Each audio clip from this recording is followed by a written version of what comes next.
अनुपमा की जिंदगी में अब एक ऐसा तूफान आने वाला है जिसने हर किसी को हिला कर रख दिया है। कहानी की शुरुआत ही इतनी अजीब होती है कि देखने वाले भी सोच में पड़ जाते हैं। कोई कह रहा है कि इस कैफे में घुसने से पहले एंटी डिप्रेशन की गोली खानी पड़ेगी।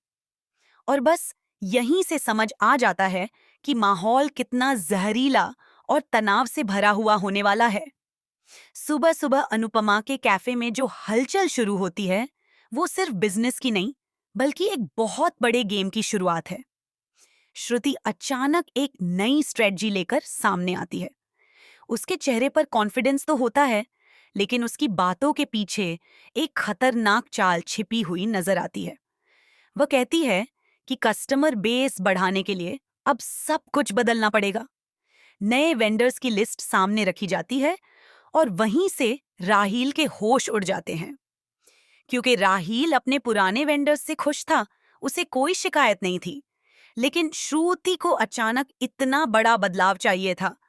सवाल सिर्फ बिजनेस का नहीं था, सवाल था उस छुपे हुए मकसद का जो धीरे धीरे बाहर आने लगता है। जब राहील पूछता है कि आखिर इतनी जल्दी इतना बड़ा चेंज क्यों, तब श्रुति का जवाब सबको चौंका देता है। वह साफ कहती है कि तुम्हें सामान से मतलब है या वेंडर से। और फिर जो सच्चाई सामने आती है वो कहानी को पूरी तरह पलट देती है। पता चलता है कि ये वही वेंडर्स हैं जिनसे अनुपमा अपना सामान खरीदती है। यानी अब खेल सिर्फ मुनाफे का नहीं रहा, बल्कि सीधे सीधे अनुपमा को नुकसान पहुंचाने का प्लान शुरू हो चुका है। सबसे ज्यादा हैरानी तब होती है जब श्रुति कहती है कि अब वही सामान ज्यादा पैसे देकर खरीदा जाएगा।